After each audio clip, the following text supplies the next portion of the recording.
Caitlin Clark knew it. If you don't have a long ball talking about the 26, 30 feet if you ain't doing the Steph Curry, you ain't got none of that long ball in your game. Yeah, you're going to be behind. She's doing stuff we've never seen before.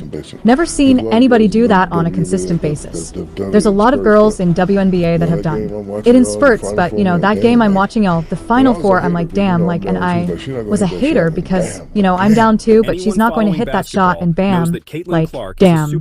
Anyone following basketball knows that Caitlin Clark is a supernova, changing how we view the women's game. NBA legends, icons who know the game inside and out, have been left in awe of her brilliance. The excitement surrounding the WNBA has reached new heights thanks to Caitlin's play and popularity. But here's where it gets even more interesting. The greatest of them all, Michael Jordan, has finally broken his silence. MJ's comments about Caitlin are a game changer, and his praise for her speaks volumes. Stay tuned, because what Jordan had to say is nothing short of extraordinary. NBA legend Rick Barry didn't hold back when it came to defending Caitlin Clark. In a powerful statement, Barry made it clear that the constant hate Caitlin has faced from certain WNBA players is nothing but jealousy and fear of her undeniable talent. His words hit hard, putting those critics right in their place. What Barry had to say is something every Caitlin Clark doubter needs to hear, because it shows exactly why she deserves all the respect she's earned. I think it's reprehensible what they're allowing some of these players. Anybody that does something flagrant to this young lady for what she's brought to the game should be suspended and fined big time for doing that. WNBA great George Gervin also stepped up to defend Caitlin Clark, and his words were just as impactful. Gervin didn't shy away from calling out the disrespect, making it clear that Caitlin's talent is something to be celebrated, not torn down. His statement was an attention grabber, sending a message to everyone who doubts Caitlin. Her greatness is here to stay, and even legends recognize it. Get ready to hear Gervin's powerful defense. They don't know the value that she's bringing for all of them. They flying private planes now. They went flying private before she came. On major networks now. They wasn't doing that. See, she remind me of Tiger Woods for golf. Yes, guys who don't have a huge media exposure are the most likely to give us their uncensored opinions, which is why we will start with the former player who isn't all over the airwaves in retirement. Jeff Teague was a quality starter for most of his 12 seasons in the league, and he was a one-time All-Star and won one NBA championship ring. But he never was a media darling or a highly marketable figure. Now retired, Teague felt free to criticize the WNBA for its treatment of Caitlin Clark as she entered the league with a huge fan base. Like, they played this all wrong, bro, terribly, bro. They was supposed to gas this shit. This is why people don't watch this shit when y'all leave college, women's sports, because y'all hating on the best thing that's going to happen to the W. While you can argue that his delivery is raw, the main idea he is conveying is very reasonable. After years of furious debate about the gender pay gap in sports and repeated unsuccessful attempts to raise the visibility of WNBA, Caitlin's arrival has finally got things moving on those fronts, but she still endured a rough welcome. Teague just points out that such an attitude is damaging the league financially, while making it clear that he considers Caitlin to be worthy of better treatment by her peers and managers. Speaking of ill treatment, Celtics legend Paul Pierce deserves some blame for the animosity in the media towards Clark early in the season. The 10-time All-Star has publicly doubted Caitlin Clark early, and even caused a racial controversy with his comments about the Fever's fabulous rookie. He has since tried to distance himself from some of that noise and started reluctantly showing some respect towards the Indiana Fever guard. Here is what Pierce had to say after Clark was left off the U.S. Olympic team. You claim you want the women's game to grow, and then you keep the most popular girl in women's basketball off the team. How do you grow internationally and domestically if you don't put her on the U.S. team? It just makes the most sense. Sometimes you have to say, hey, you guys, this is bigger than the game, which it is. I mean, women's basketball is at an all-time high because of Caitlin Clark. On the surface, his take sounds respectful, but if you dissect the logic behind it, you will see that Pierce is still not totally sold on Caitlin Clark's basketball ability. He believes that Clark should have been a part of the U.S. roster in order to grow the popularity of the sport, but implies that Caitlin didn't earn an invitation on merit alone. Then again, Paul Pierce is one of the most provocative NBA players turned sports commentators, so all of his takes must be taken with some reservation, as he might simply be trying to stay relevant in the media space. Just when you thought the drama around Caitlyn couldn't get any bigger, Shaquille O'Neal dropped a bombshell. On Angel Reese's podcast, Shaq held nothing back as he praised Caitlyn Clark right in front of her most vocal critic. It was a jaw-dropping moment. An NBA legend defending Caitlyn in the least expected place, his words made one thing clear. Caitlyn is extraordinary, and even her harshest critics couldn't deny it. Get ready to hear it straight from the big diesel himself. And I was a hater because, you know, I'm down with truth. Like, she's not going to hit that shot and bam, like damn. She's not going to hit that shot, man. Like, if I say 10 times you're not going to hit the shot and you hit the shot, that means you're the truth. So I'm telling you now, you just lower it, like this. Absence from the biggest sports event of the year may have hurt Caitlyn on a personal level, but it could have been a blessing in disguise. That's at least what legendary NBA center and three-time Defensive Player of the Year, Dwight Howard, thinks. He deliberated back at the time. If you like the video, then give it a like and also subscribe to the channel. That Caitlyn could use the time off to work on her skills and dominate in the second half of the season, which is exactly what happened. The quote from Howard sounds almost prescient when we look back at it. She is a great player, but it's a lot of players that no lie who, as far as basketball-wise, they have the edge over her of. Why they should be playing in the Olympics right now. Mind you, this should motivate her. This should make her go hard in the gym. The 3 weeks that they off, she should get in better shape. Caitlyn Clark looked much different since the Olympic break, and while we don't know how much the omission from the team sparked her fury and motivated her, she definitely found her groove. Traveling to Paris and potentially sitting on the bench for a stacked team could have thrown Clark off her rhythm, not to mention the possibility of a random injury that could linger upon her return. Dwight saw an opportunity for Caitlyn where everyone else saw only failure and lack of respect, and he was smart enough to realize that a player of Clark's caliber is perfectly positioned to capitalize on that opportunity and prove she is better than most of the players selected ahead of her. Still, with Caitlyn Clark, you always have to take the big picture into account. Hall of Fame point guard Isaiah Thomas was always able to see all the angles on and off the court. After a stellar playing career that culminated in back-to-back NBA championships for the Detroit Pistons, Thomas went on to work as head coach and executive in the NBA for many years. When asked about Clark, Thomas had a predominantly positive view, with one little twist. In the end, I think it's great what she's done, and I think it's great what the media and the WNBA and marketing and the players are doing because, you know, controversy is not good, but you know controversy sells.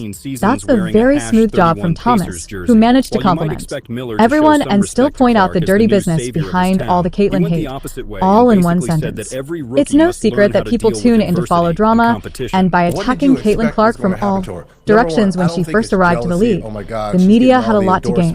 Let's just say that Isaiah is onto something here, but he doesn't want to feed into the very controversy he is describing. Caitlyn Clark has quickly gained grassroots support from Indianapolis fans, but she still can't compare with some of the basketball heroes from the past when it comes to local love.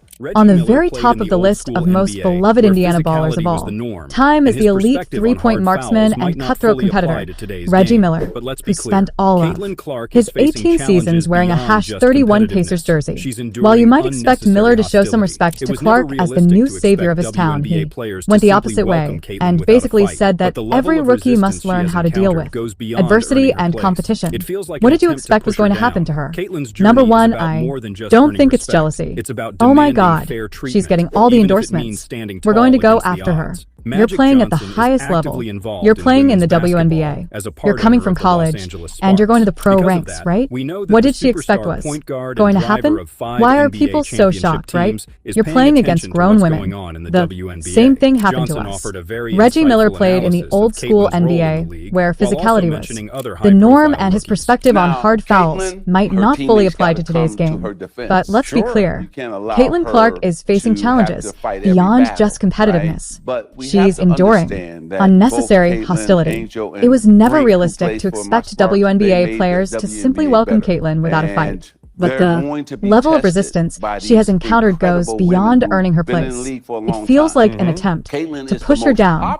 Caitlyn's journey is about more than just earning respect. It's about demanding fair treatment, even if it means standing tall against the odds. Magic Johnson is actively involved in women's basketball as a part owner of the Los Angeles Sparks.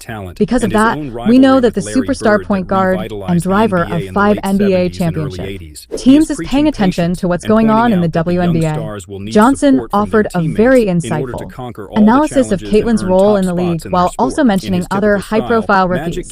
Now, Caitlyn, her teammates got to come to her defense. Sure, you can't allow her to have to fight every battle, right? But we have to understand that. Both Caitlyn Angel and Brink, who plays for my Sparks, they made the WNBA better. And they're going to be tested by these incredible women who've been in the league for a long time. Caitlyn is the most popular WNBA player, but she's not the best at this time. Just like Larry and I were not the best when we entered the league, we became the best. Interestingly, Magic drew a parallel between the current crop of young WNBA talent and his own rivalry with Larry Bird that revitalized the NBA in the late 70s and early 80s. He is preaching patience and pointing out that the young stars will need support from their teammates in order to conquer all the challenges and earn top spots in their sport. In his typical style, Magic gave his praise to everyone without truly getting caught up in the ugly part of the debate. Still, his assessment of Clark is very high and can be taken as a sign that even old NBA players who have a vested interest in a competing team must respect her greatness. Anyone who remembers Magic from his playing days knows he was always classy and elegant in his public statements. That can't be said for one of his contemporaries. Charles Barkley was a physical player whose interactions with the media often sounded similar to his battles for position deep in the paint. Now working in the media and enjoying even greater popularity than as a player, the 11-time All-Star and 2-time Olympic gold medalist has commented on Caitlyn Clark and her WNBA experience several times. He has been mostly supportive, like in this clip where he discusses how her form changed during the season. And the thing I love about her, she never says a word. And now when I watch her, 2 things I like. She's playing much faster. She was playing too slow the first half of the season. Well, first of all, they didn't even give her the understanding, like, you girls been working for the WNBA season. Y'all been working out on the nose. She came straight out of college. Fatigue might have played as much of a role in slowing Caitlyn Clark early as anything that defenses did. And Chuck is correctly noticing that she had more pep in her step lately. That led to increased opportunities in transition and higher scoring output for both Clark and her teammates. However, Barkley also addressed how fellow WNBA players treat Clark, and he didn't spare his targets from pointed and biting criticism. You women out there, y'all petty, man. Hey, LeBron, you 100% right on these girls hating on Caitlyn Clark. Y'all petty girls. I expect men to be petty because we're the most insecure group in the world. Y'all should be thanking that girl for getting y'all as private charters. All the money and visibility she bringing to the WNBA. Don't be petty like dudes. Humorous tone aside, Barkley has nailed the central issue in the Caitlyn Clark saga. Competition is one thing, but petty maliciousness is something else. And there have been instances where opponents sent Clark to the floor with no legitimate basketball reasons. The argument that other players should be appreciative of Clark rather than combative stands to reason. But Barkley has another group in mind as culprits for the whole situation, the opinion makers in the media. They cannot have F***ed this Caitlyn Clark thing up any worse if they try. People believe we say on television. Just because people don't like you or your personality, they can't get on TV and slander you. It's just total bulls, *****. This girl is incredible. The number of attention, eyeballs she's brought to, the cards and the pros, and for these women to have this petty jealousness. You say to yourself, damn, what is going on here? You can't blame Barkley for being irritated by what he sees as injustice. WNBA sees Caitlyn Clark as a cash cow, but it doesn't do enough to protect her on the floor and promote her as the future flag bearer of the league. Part of that comes from corporate caution, as the decision makers prefer to let the season play out before they formulate a strategy around Caitlyn Clark's rapid ascent to superstardom. The other part may indeed be related to personal dislike of Clark among some key media members, and that's just not acceptable in a professional environment. Michael Jordan has finally broken his silence on Caitlin Clark, and he didn't mince words. The WNBA owes Caitlin a lot for what she's done for the game, MJ said. Jordan also called for changes in officiating, emphasizing that the refs have been unfair to Caitlin, and it's time for the league to make things right. His words send a powerful message. The WNBA must appreciate Caitlin's impact and ensure she gets the respect she deserves, both from the players and from the officials on the court. Steph Curry himself had to chime in on Caitlin Clark. After all, Luka isn't the only one who has been comparing Caitlin to Curry. She's been donning the female Steph Curry label since college, and it's not hard to see why. Her long-range three-point shooting is a dead giveaway already. There's been comparisons of Steph Curry's shooting form with a similar form of Caitlin Clark. They both have that blindingly quick release time that stuns defenders, but their games have way more to it than just that weapon. Steph himself has observed that special aspect from Caitlin Clark. To be like Steph, you don't just have to have the skill to shoot like Steph, you need to perform. Turn the game into a show for the crowd. You also have to have more to your game than that. Find ways to make your team better and affect the game even when the ball isn't in your hands. That's what separates Steph's greatness from all the other guards that have been practicing. Their three-point shot. It's no wonder why people have asked Steph a lot about Caitlin Clark. And it's cool that Steph has been outspoken with his praise. I saw somebody break down the release time, which is pretty much identical to mine. Can't help but watch when she plays, where she's shooting from, the range, the confidence, the flair, like, she's a performer. It's crazy though, just because her shot is like that, it's at that level. If you really watch like her floor game, it's as impressive. So it's kind of the total package. Her being a French breaking that record, and the amount of attention that she has gained over the course of these last couple of years. Every building she goes into, there's a different energy.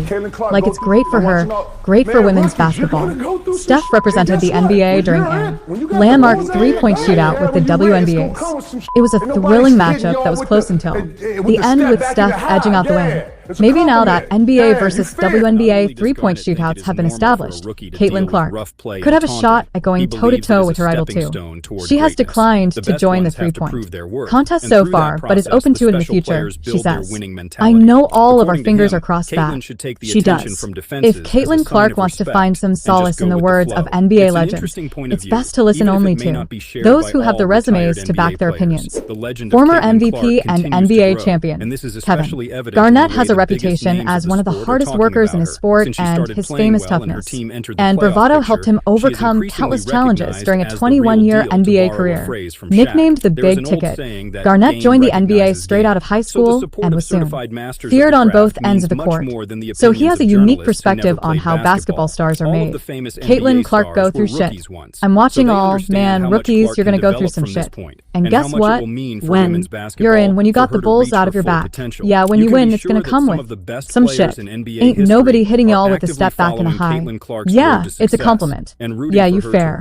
Not only does Garnett think it is normal for a rookie to deal with rough play and taunting, he believes it is a stepping stone toward greatness. The best ones have to prove their worth. And through that process, the special players build their winning mentality. According to him, Caitlin should take the attention from defenses as a sign of respect and just go with the flow. It's an interesting point of view, even if it may not be shared by all retired NBA players. The legend of Caitlin Clark continues to grow, and this is especially evident in the way the biggest names of the sport are talking about her. Since she started playing well and her team entered the playoff picture, she is increasingly recognized as the real deal, to borrow a phrase from Shaq. There is an old saying that game recognizes game. So the support of certified masters of the craft means much more than the opinions of journalists who never played basketball. All of the famous NBA stars were rookies once, so they understand how much Clark can develop from this point and how much it will mean for women's basketball for her to reach her full potential. You can be sure that some of the best players in NBA history are actively following Clark's road to success and rooting for her to rewrite the record books and revolutionize the business aspect of the sport.